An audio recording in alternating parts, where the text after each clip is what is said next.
So we're going to have a couple of special things coming up here. So Wendy, thank you very much for coming to the second annual Guy Harvey Ultimate Shark Challenge. And we're standing here in a room that has actually the largest collection of memorabilia and props from the original movie Jaws, which your husband wrote the book of. Yeah. How does it feel to be a whole generation later helping champion the cause for catch and release tournaments and shark conservation generally?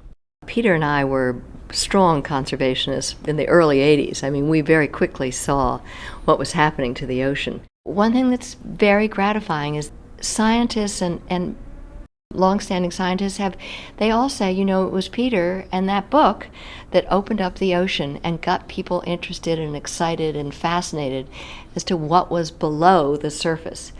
And although it may have scared many people. Everybody. It scared everybody. It scared me, but it sure did get the enthusiasm up and get the interest up. And I talk to photographers and scientists all the time who say, you know, either I got into marine science because of Jaws, or now I get applications for interns, and they say, you know, Jaws really turned me on to the ocean. I have recently been working very hard with certain conservation groups and feeling that I could take the interest in Jaws and lead people who knew about the movie and knew about the book and lead them to more understanding of the ocean, understanding that sharks are in trouble, the ocean's in trouble, and hope that they will support legislators and other groups that are trying to make a difference.